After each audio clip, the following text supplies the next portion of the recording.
Jangan datang ke Papua kalau Anda cuma membawa diri Anda datang ke Papua tanpa modal, tanpa skill. Itu sama saja Anda memindahkan masalah Anda di daerah asal Anda kepada kami orang Papua. Demikianlah beberapa pendapat dari teman-teman asli orang Papua. Tetapi ini juga merupakan himbauan saya kepada pemerintah daerah setanah Papua bahwa sudah saatnya untuk menutup pintu masuk bagi para migrasi.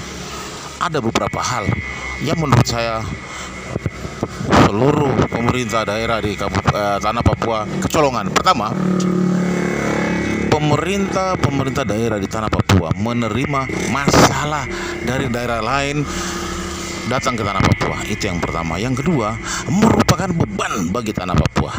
Yang ketiga, kasihan saudara-saudara kita orang asli Papua yang belum siap untuk bersaing hidup. Dan yang keempat adalah, apakah Pemda siap? Saya paham dengan anggaran besar Pemda mungkin siap dengan alasan dan berbagai macam cara. Tetapi Anda lupa bahwa dengan menutup pintu maka Papua akan terhindar dari segala macam hal. Baik, silakan kalau Anda mau datang, Anda datang ke tanah Papua boleh, tapi dengan syarat Anda datang bawa uang 100 juta dan skill. Ingat, skill.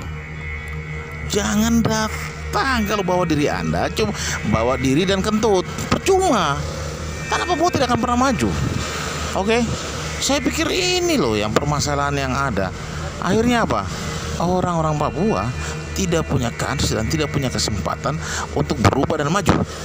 Karena Anda datang mempersempit lowongan pekerjaan, mempersempit persaingan hidup yang menyebabkan tumbuh suburnya separatisme.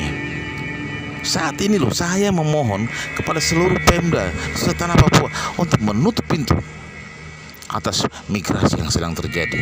Jangan pandang enteng untuk migrasi yang setiap hari migrasi yang datang sekitar 1.000 sampai 2.000 masuk ke seluruh tanah Papua. Secara diam-diam mereka datang untuk menutup kesempatan bagi orang asli Papua. Saya tidak berbicara rasis, tapi saya mau Anda dan saya memberikan peluang yang seluas-luasnya kepada saudara-saudara kita orang asli Papua untuk membentuk diri mereka. Janganlah Anda datang kalau cuma mempersulit orang lain, tapi datanglah untuk membantu mereka. Datang bawa modal, datang bawa skill Anda, sehingga tanah Papua bisa maju.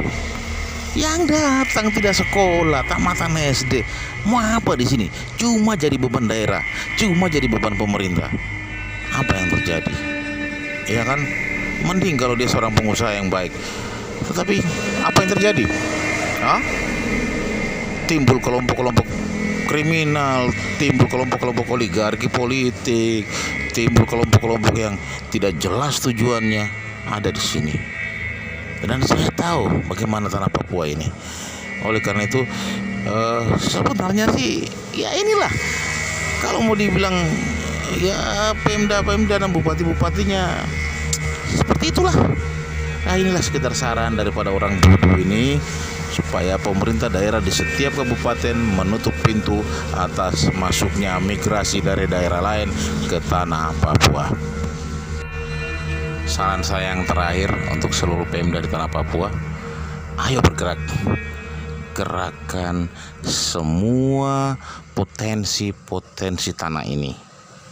Anda lupa bahwa di daerah lain kekurangan sumber daya, kita kelimpahan sumber daya. Kenapa tidak dijadikan sebuah alat produk unggulan?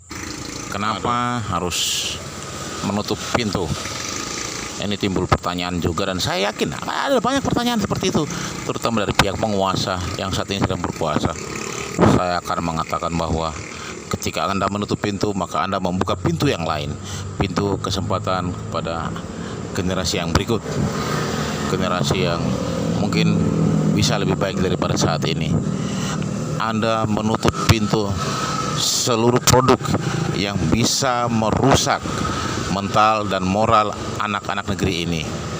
Kalau itu tidak dilakukan, terlambat sudah untuk melakukan pembinaan. Karena lebih jauh ke depan, sikap masyarakat akan berubah. Tetapi apa yang terjadi? Sejak awal sudah salah. Kita sejak awal sudah salah.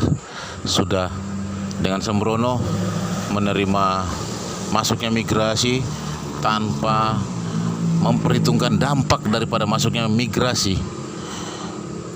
Harusnya negeri ini negeri yang makmur, dengan jumlah penduduk yang minim, dengan anggaran pembangunan yang besar, itu bisa dikelola untuk kemakmuran semua orang. Tetapi dengan masuknya migrasi, maka kue yang besar itu akan terpotong-potong menjadi kecil-kecil. Dan migrasi ini sangat mengganggu harmonisasi kehidupan di negeri ini, terutama di Papua.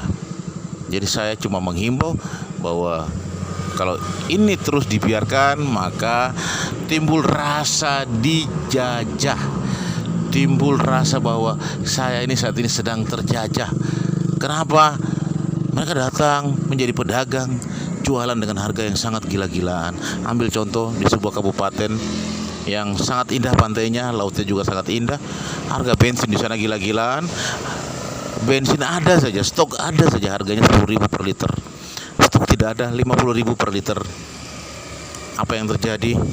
Orang merasa dijajah. Dan Anda tahu itu persoalan buat kami, persoalan juga buat pemerintah. Tapi apa yang terjadi? Tidak ada sentuhan sama sekali. Yang terjadi adalah penguasa cuma memperhitungkan langkah diri mereka dan kelompoknya. Minta maaf, saya boleh katakan bahwa pemerintah-pemerintah yang terjadi, yang saat ini sedang terjadi di tanah Papua, adalah pemerintah untuk sekelompok orang, bukan pemerintah untuk banyak orang. Kenapa? Yang dihidupkan cuma sukunya, cuma kelompok-kelompok oligarki. Oke. Saya pikir Anda paham ini. Kalau Anda mendengar ini, saya pikir Anda yakin, Anda percaya.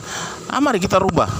Kesempatan ada pilkada, kita tolak semua calon yang seperti itu, karena sudah kelihatan gitu loh. Calon-calon ini dikendalikan oleh kelompok-kelompok tertentu untuk kepentingan-kepentingan tertentu yang mematikan kehidupan orang asli Papua. Kenapa Anda tidak berani? Zaman sudah berubah, saudara. Oke. Kalau Anda tidak berani saat ini, ke depan Anda tergilas seperti orang Betawi. Mau saya katakan lagi, Anda akan tergilas seperti orang Betawi. Saat ini kita tolak semua calon yang didukung oleh kelompok-kelompok oligarki, kelompok-kelompok yang menentukan jalannya pemerintah. Tidak perlu mereka pilih. Kita minta kepada pemerintah, terutama pemerintah pusat, bahwa yang memilih pemimpin itu kita gitu loh. Ini daerah saya, masa yang menentukan siapa pemimpin berikut itu orang lain? Oke? Jangan ragu-ragu, jangan pernah takut. Kalau pemerintah menolak, kita ambil sikap yang lain. Saya pikir saudara-saudara sudah sepaham dengan saya. Lakukan terus-menerus dan jangan pernah mundur. Bravo untuk Anda.